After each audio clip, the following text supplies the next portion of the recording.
family mocked his appearance in our wedding video. What he did next destroyed everything. Hello, Reddits. My name is May, and I'm 29 years old. I am a nurse, and I just got married 3 months ago. You'd probably expect that a marriage, especially one that just started, would still be in its prime. But sadly, that isn't what is happening in my own marriage. My husband, Kelvin, has not shown up since we got married. Well, only once. But that once had been to destroy everything that we've ever built together. It's all my fault, though.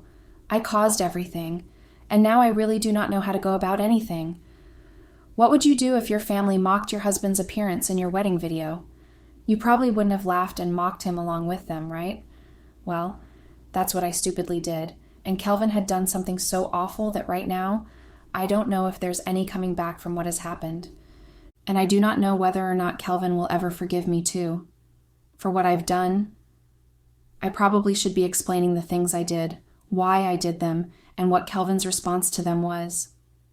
I believe this is a safe space to spill, and even though I may get judged, I just want someone out there to perhaps help me with something, anything. I just really want Kelvin back to the way he used to be. You see, before I met Kelvin or even dated him at all, in medical school, I met my ex-boyfriend Peter, who was studying medicine at the time. Peter was actually my first love. Before him, I had never been with any other guy, even right through high school.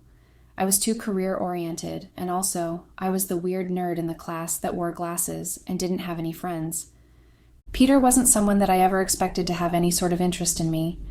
He was very brilliant, so handsome, and girls were always vying for his attention, especially my schoolmates.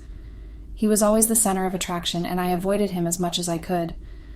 Not because I didn't have a crush on him, but because I felt he could never be with someone like me. So when Peter first approached me and started taking an interest in me, I was really surprised and also very pleased. He was kind, gentle, brilliant, and patient. He helped me with my schoolwork, and he was always trying to get me to boost my confidence.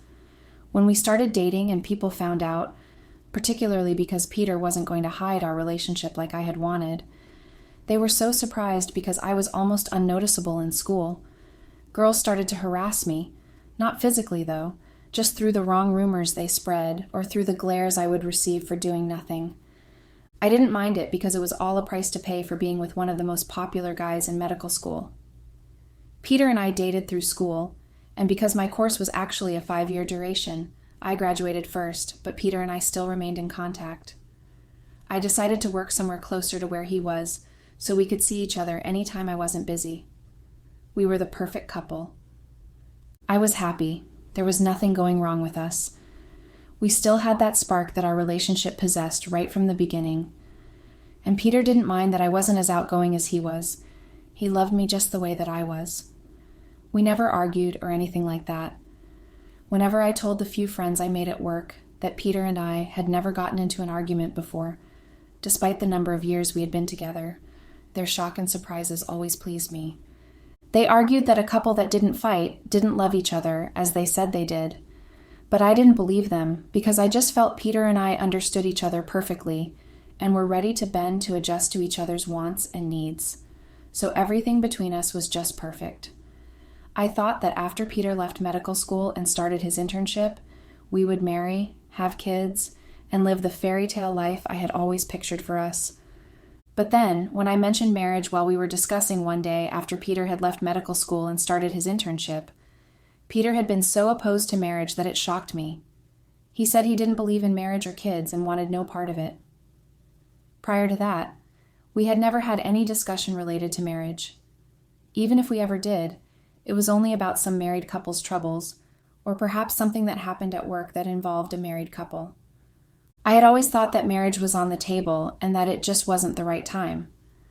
But when I told Peter that I wanted to get married and have kids, he flared up, and for the first time ever since we had known each other, we argued, very bitterly in fact. And somehow, ever since that day we argued, it was like every little thing just kept causing us to fight. We weren't in sync anymore, and everything about us irritated each other, so we fought so much until it got really exhausting. Eventually, I got a juicy job offer in another state and decided to move. Peter wasn't exactly pleased that I decided to move without letting him know, and I apologized. I begged him to get married to me so I would have a good reason to stay back, but Peter stubbornly remained firm on his decision. When I moved, that was the last time I saw Peter. Well, until after a few years. We didn't even have a proper breakup. I just left. I couldn't cope with the fact that I would never be married to him, and he couldn't cope with the fact that I wanted marriage. Peter didn't call me when I moved, and it felt like the end of our relationship. He clearly meant it when he said he didn't do distance relationships. You're probably wondering why I'm telling you about my past relationship before I met Kelvin.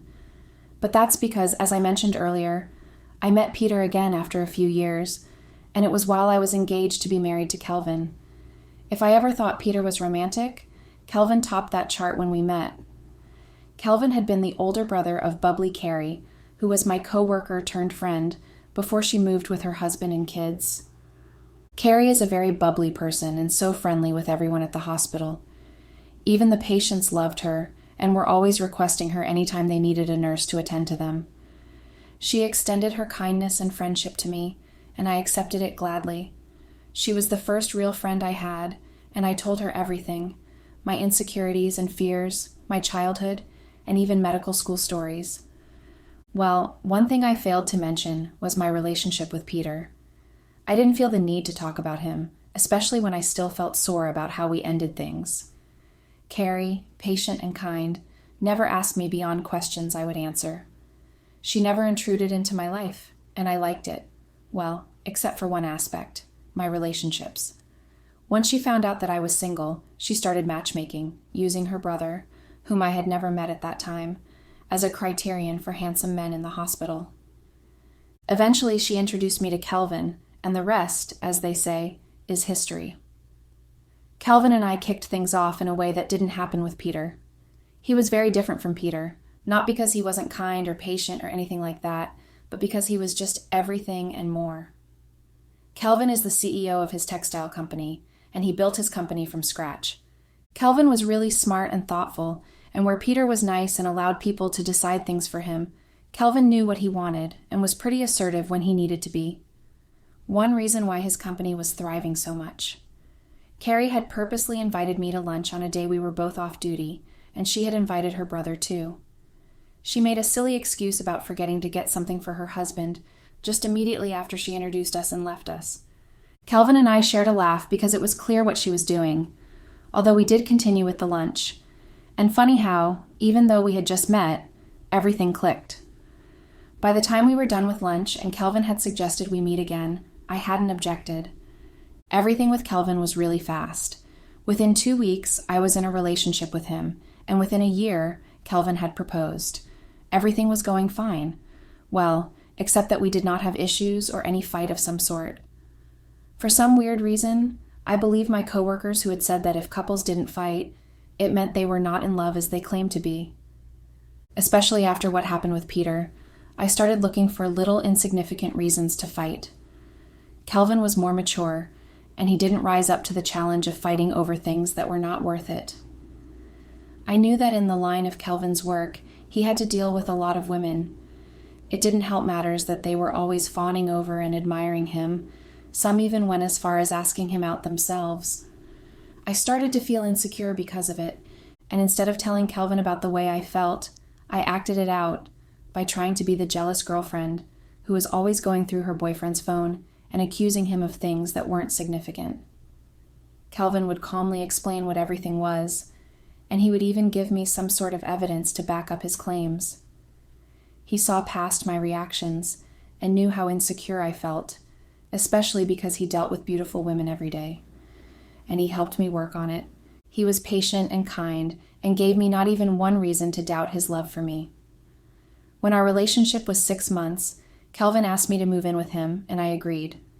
It was better and less stressful, especially when I needed to go to work.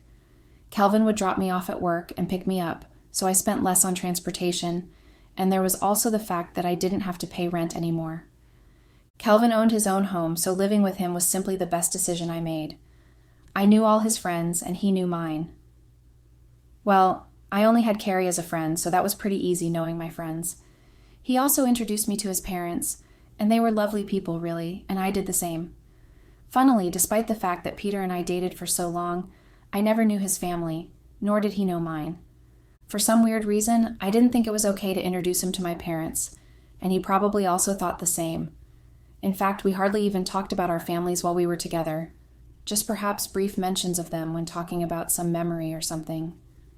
But with Kelvin, it was different. I wanted to introduce him to everyone I knew.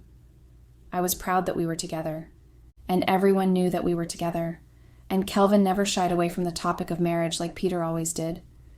He wanted kids and marriage like I did, so it was a big bonus, really. Kelvin proposed to me on my birthday. It was a surprise party for my birthday, and Carrie had slipped that Kelvin was planning a birthday surprise for me and begged me to pretend I didn't know. I didn't know it was on purpose, because she wanted me to dress really nicely when I showed up at the restaurant.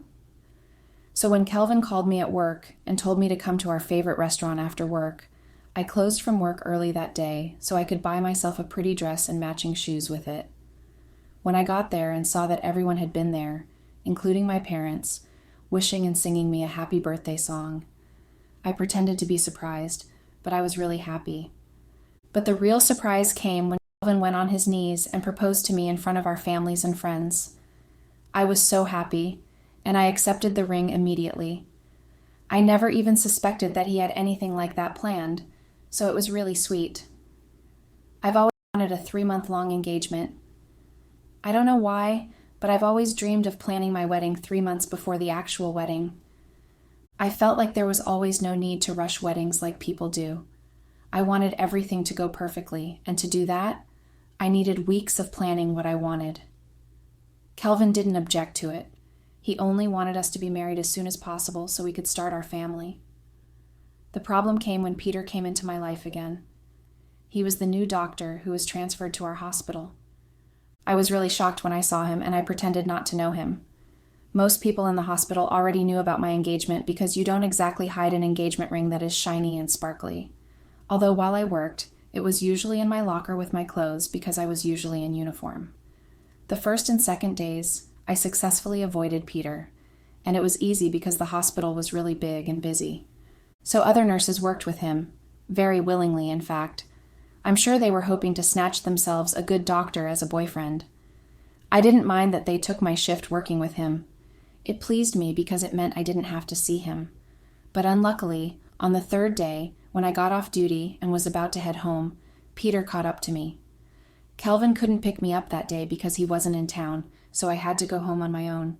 The first thing Peter noticed was my ring. Surprised. But then, as if he pretended like he didn't, he asked if we could have dinner together to talk. There was really nothing to talk about, but I was just so curious to hear what he had to say, so I went with him to a... He ordered our food, my favorite, but I didn't eat it. I wanted to hear what he had to say and get it over with. Peter's first comment was about my ring, and I just shrugged. He asked about my fiancé, and I told him bits and pieces, not wanting to part with too much information on Kelvin. Peter then told me that he purposely took the job because he wanted to see me again, especially knowing that we left things on a bad note. He apologized for not calling me once since I moved and told me that he wanted us to be friends. I should have rejected his offer of friendship, but I wanted everything to be good between us. Even though we were dating through most of knowing each other, he was still a big part of my past. So I accepted his friendship offer, and from then on, if we were both less busy, we hung out.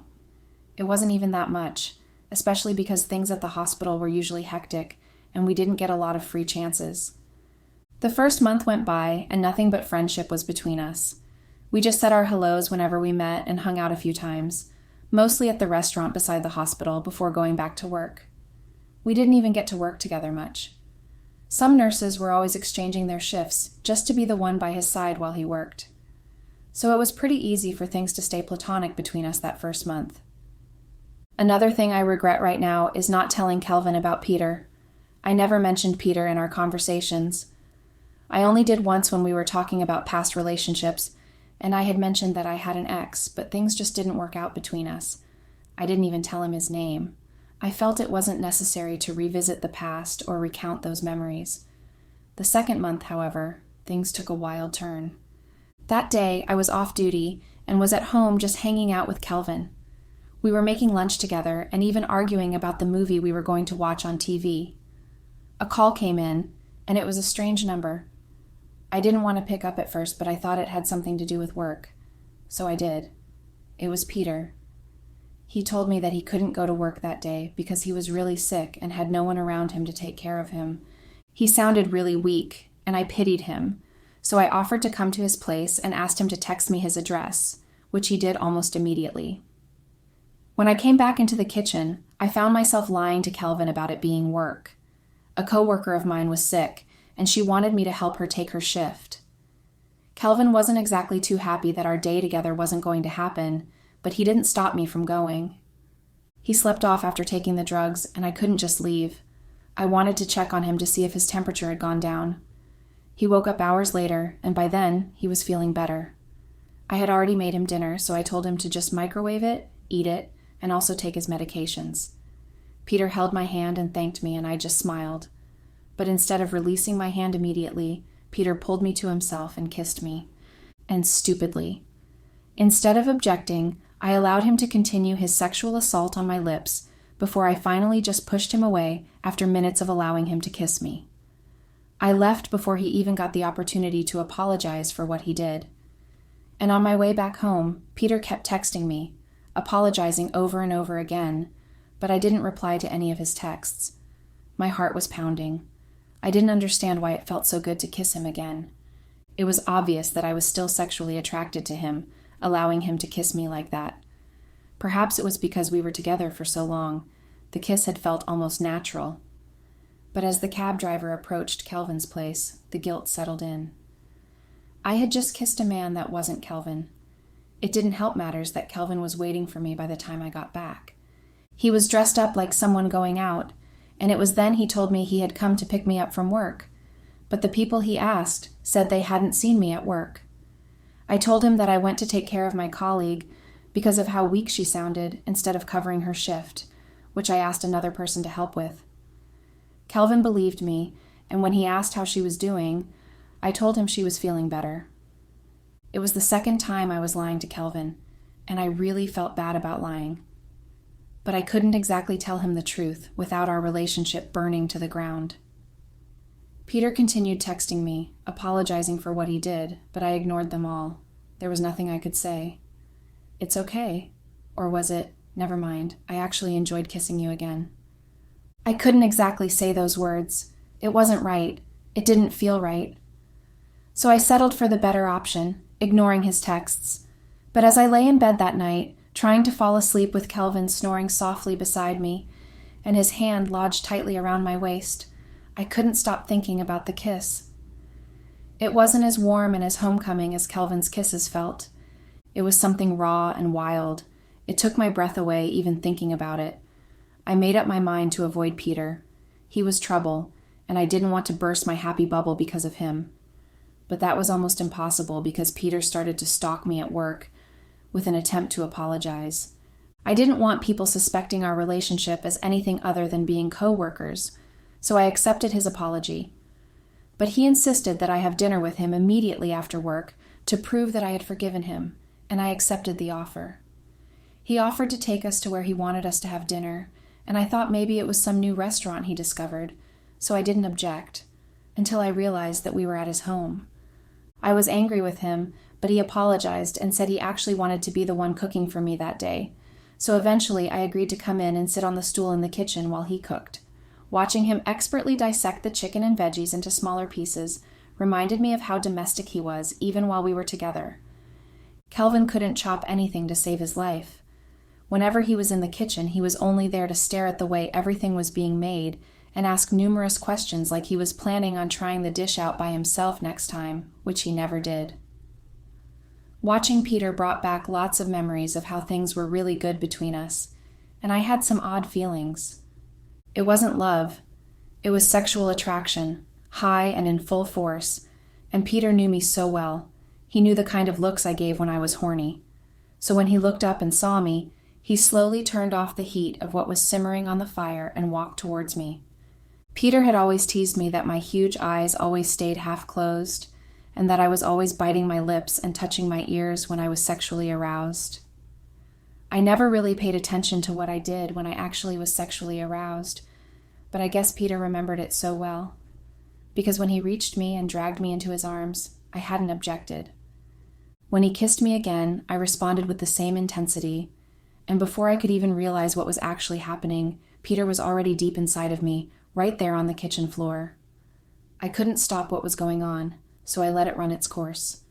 I let myself have a powerful orgasm, and Peter right after me, and we didn't even use protection.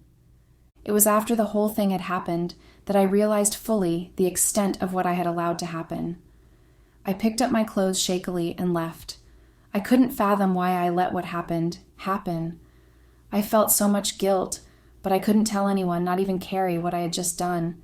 So I kept it within myself and tried to deal with it my own way. But keeping everything that happened within myself was so choking that I had to talk to someone. And the only person I could talk to about everything without fear of judgment was Peter. So I did. I talked to him about my guilt and how I felt about everything. Peter's solution to everything I narrated was seducing me again. Yes, I had sex with Peter a second time, and then a third, and then a fourth time. It was like I couldn't help myself. I just couldn't stop going back to him. But then I got busy with preparing for my wedding, so I had no time for him anymore. I realized too late that I only had to get busy to remove him from my mind. Peter, although, didn't like that I was ignoring him, but I didn't care. I wasn't going to leave Kelvin for him. He was just a mere distraction, I guess. 2 days before our wedding, Kelvin started to behave really odd. He would stare at me for long without saying anything, and when I tried to ask him something, perhaps about the wedding, he would just shrug and walk away. He was hardly around, even though we stayed in the same house. And whenever he was, he locked himself in his study for hours. I thought it was work stress or perhaps the wedding preparations getting to him, so I didn't bother much. I just let him do his thing while I prepared for our wedding. Our wedding day came, and everything else was perfect, except for the groom's face. He looked like someone being strangled instead of being a happy groom. I wasn't too happy with what he did, but I decided that he wasn't going to ruin our day with his soggy mood. So I danced and smiled, accepting the gifts and congratulations on our wedding. Halfway through the reception, Kelvin disappeared and didn't appear again until the reception was almost over. I was pissed and wanted to have a word with him when we were alone, but Kelvin didn't come to the house that night. He didn't appear on our wedding night or even the day after. It was only the day that our families had come together for a mini celebration of our wedding and had brought with them the wedding videotape that Kelvin reappeared again. I didn't have any chance to speak to him because everyone had settled down to watch the wedding video. Then my mom and my aunt laughed at how Kelvin was behaving at the wedding in the video. The cameraman had somehow been able to capture his mood as a funny one instead of the real emotion on his face. So it was pretty funny, and I laughed with them. But the expression on Kelvin's face suddenly changed when he saw me laughing with my family. He decided that he wanted to play another different tape for everyone to watch. I was surprised because I had no idea he had a tape of some sort.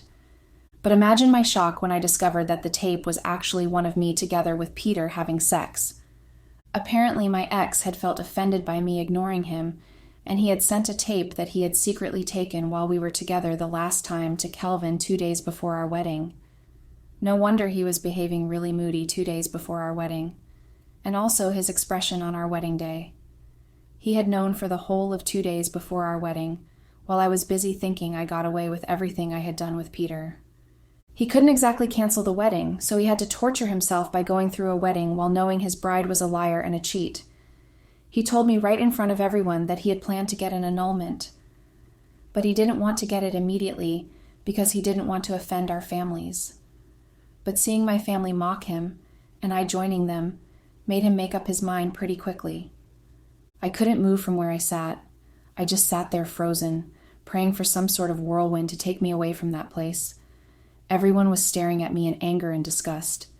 Carrie was so angry, and she charged at me to probably tear my hair out, but her husband held her back. My mom got up next, and she got to me, managing to slap me once before she was held by my dad, who just looked at me blankly. One by one, everyone left after saying their bits. I just sat there staring at the floor, and I didn't even know I was crying until I noticed the wetness of my shirt. It was only after everyone had left that Kelvin spoke again. This time his voice sounded tortured. What was it about our relationship that made you think I would ever forgive you if you cheated on me? I tried to speak, really tried, but I just couldn't get words past the heavy clog in my throat. I kept crying where I sat. I am doomed. I knew there was no amount of begging that would save me from the consequences of my actions. Kelvin left the house again, and since then, I have not seen him again. I honestly do not know what to do. I know I did the most stupid things, but I really want to make amends and get Kelvin to forgive me. How? I don't know. Please help me, guys. What do I do? Update. Hello, Reddits. It's been another month after the day that my life literally ended, and this is actually my second and final post here. I know I wrote in my last post that I came here knowing I would get judged, but I came with high hopes, or should I say my last thread of hope, thinking that I would perhaps get one solution. Just one piece of advice on how to go about everything. But that last thread of hope was squashed and thrown away into the wind when I saw your harsh and backlashing comments. You guys have made me feel even more horrible than I already feel. With my life already feeling like it's not mine anymore, like life is just playing games with me, you guys have made it even worse.